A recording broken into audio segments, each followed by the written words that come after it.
You didn't have a fight. That's the part people never understand.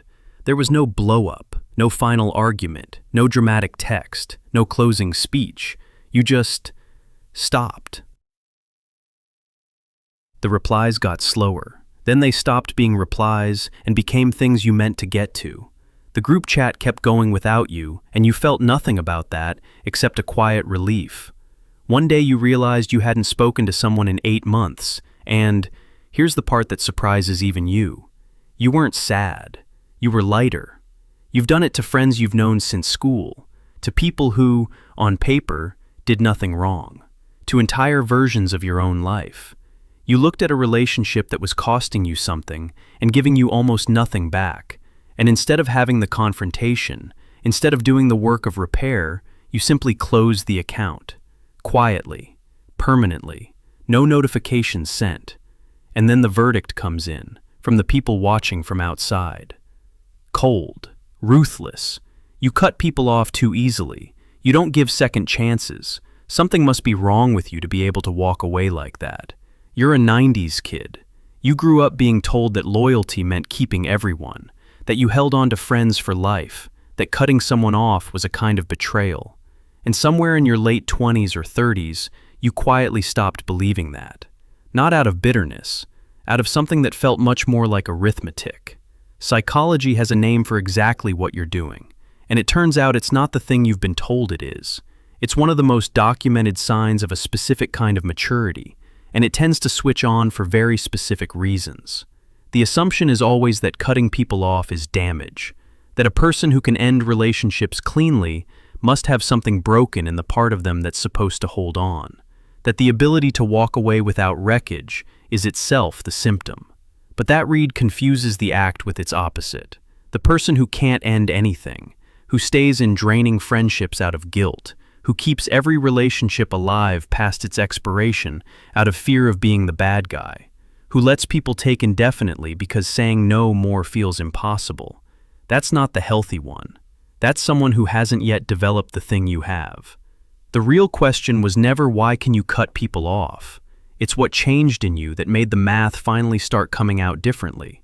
Because for most 90s kids who do this, something did change, usually around the same age, usually for the same underlying reason. In the 1990s, Stanford psychologist Carstensen developed what's now one of the most validated theories in the psychology of relationships, socioemotional selectivity theory. The core finding is deceptively simple. The way a person manages their social world is governed almost entirely by their sense of time. When time feels open-ended and infinite, as it does in youth, people optimize for expansion. They collect contacts. They tolerate shallow connections. They keep options open, say yes to everything, prioritize the new and the exciting over the deep and the proven. The network grows wide because when you believe you have unlimited time, breadth is the smart bet. But when a person's sense of time shifts, when, for any reason, they begin to feel that time and energy are finite rather than endless, the entire strategy inverts. The priority flips from expansion to meaning. The network contracts on purpose. The shallow connections get released. What remains is a deliberately smaller circle of relationships that are emotionally significant, reciprocal, and worth the finite resource being spent on them. Carstensen documented this most famously in older adults. But the critical discovery was that the trigger isn't age, it's the perception of limited time. Anyone whose sense of time has been recalibrated runs the same program.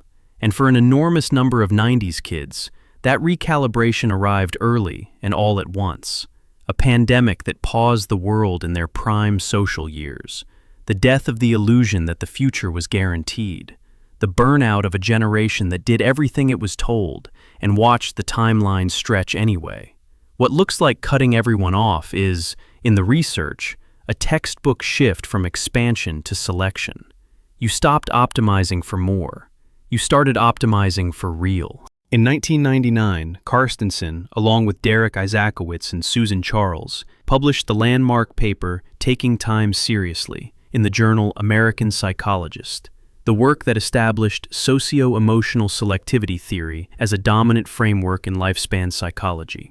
Across multiple studies, the finding held with striking consistency. As people came to perceive time as limited, they systematically reduced the size of their social networks. And, crucially, the connections they discarded were almost exclusively the peripheral ones. The acquaintances, the obligation friendships, the relationships maintained out of habit rather than value. The emotionally close inner circle didn't shrink. In many cases, it grew stronger, because the energy reclaimed from the discarded ties got reinvested into the ones that mattered. The researchers were emphatic about one point. This pruning was not withdrawal, depression, or social failure. Measured against well-being, the people who pruned this way reported higher emotional satisfaction, not lower. The smaller network wasn't a smaller life. It was a more concentrated one. Separate work in network science adds the structural reason this feels so necessary. Anthropologist Robin Dunbar's research established that humans have a hard cognitive ceiling, roughly 150 stable relationships, with only about 5 in the innermost layer, and that maintaining those bonds costs real, finite energy. You cannot hold everyone. The brain was never built for it. Pruning isn't cruelty against the design. It's the design working as intended. So when you closed those accounts, you weren't malfunctioning. You were doing what a nervous system does when it correctly senses that its time and energy are not, in fact, unlimited, and decides to spend them on purpose. Here's what the ability actually reveals about you. You have something most people never develop, a working sense of your own finite resources. You stop treating your time, your attention, and your emotional energy as infinite, which means you stopped letting them be spent by people who'd happily take them forever and return nothing. That's not coldness. That's the most basic form of self-respect there is, and most adults never quite manage it.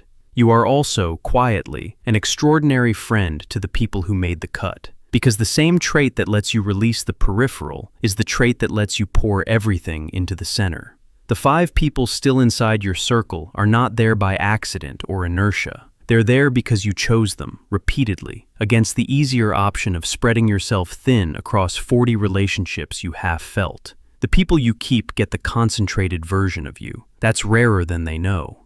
And you no longer perform relationships. In a culture that measures connection by follower counts and contact lists, that treats knowing a lot of people as a kind of wealth, you opted out of the fiction. You'd rather have 4 real things than 400 maintained ones. The research is clear that this is the configuration associated with the highest emotional well-being, not the lowest.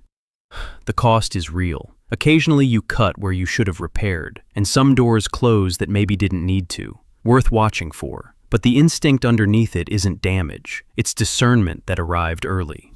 There's a specific grief that comes with being a 90s kid who can do this. And it's worth naming, because nobody else will. You were raised on the promise of permanence. The shows you watched ran on the mythology of the unbreakable friend group, the same faces, the same booth, forever. You grew up believing that the people from the beginning were supposed to be the people at the end, and that needing fewer of them as you aged meant you'd failed at something. Real people, you were told, kept everyone. And then you grew up, and the world taught you a harder, truer thing, that not everyone is meant to make the whole journey.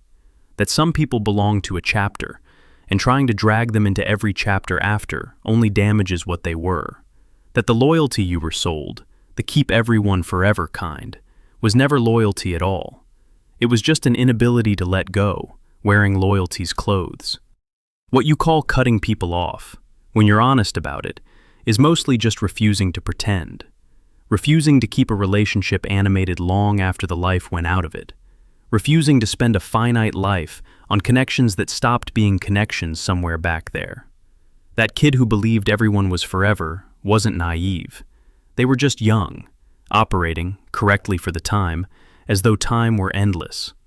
You're not that kid anymore. You learned that time isn't endless, and energy isn't free. And the most honest thing you can do with a life that has a limit is to spend it on the people who actually show up inside it. That's not who you cut off. That's who you chose. If you read this nodding at relationships you don't regret ending, subscribe. The next video names something else this generation figured out quietly, before anyone gave them permission to. You'll know it from the title.